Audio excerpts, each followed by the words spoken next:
Good evening, pagan explorers, and welcome to my channel.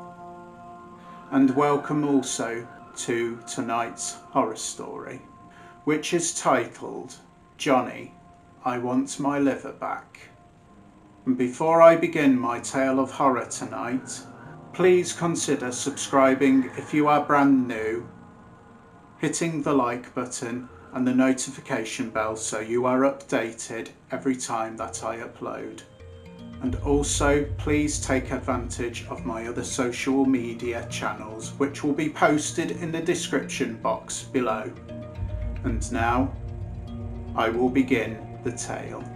Tonight's horror story is brought to us from a hospital bed, where a man called Johnny Shalone lays awaiting a transplant. Now Johnny is a wicked and evil man who has gained money through crimes and other horrible ways. And so today was like no other for Johnny. It was like a day in the office for him, for he knew a coroner that worked in this particular hospital that he was in, and Johnny had asked the coroner to acquire a liver for transplant for him. And so the coroner had found a body that would freshly come in that particular day. It was somebody who had been in a horrific accident, but however, the patient had said before he passed away that he didn't want any of his organs to be touched or donated. But however, the coroner had been paid off handsomely. And so the coroner went to work and Johnny went into surgery that day. The surgery was a complete success, and Johnny had recovered after 10 days after the operation and was able to return to his house. The night of his return, Johnny was about to go to bed.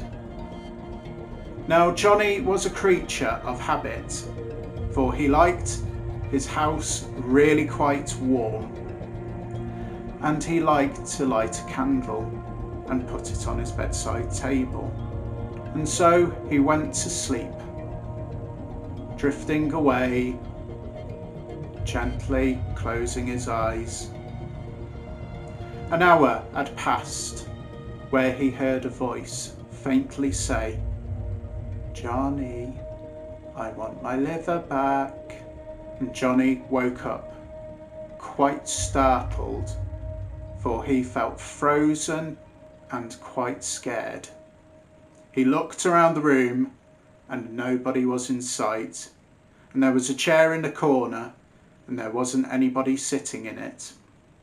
And so Johnny had a remote where he could control the temperature from his bedroom, and so he put the temperature up a little bit and settled back down to go to sleep again.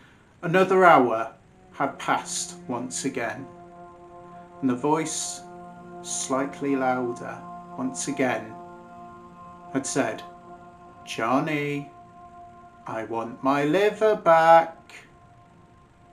Johnny once again sat upright, looked round and saw nothing, but this time the room grew even colder, to the point where Johnny could see his breath in the air. And so Johnny once again had put the temperature up a little bit more, but this time he had a locked box within his drawers, and he got a gun out of this lockbox and put it on his bedside table beside the candle, and then settled back down and went to sleep. 2 hours had passed this time, and Johnny once again had been disturbed by this voice that even grew even louder, and it said, "Johnny, I want my liver back." Johnny sat right up in bed and he was absolutely chattering because it was so cold. He could now see his breath within the air once again, but even thicker, and he looked round the room and glanced at the chair and let out a scream and a gunshot, for he could see a figure sitting in the chair with a shiny, sharp object clutched within its hands. As Johnny had taken the gunshot, his hand sprang back and knocked the candle flying onto the floor, where the room set ablaze and covered the room in flame. An onlooking neighbour saw what had happened when the room lit up and called all the emergency services to go to the house. The emergency services got there very, very promptly, but it was too late for Johnny, for he had passed away.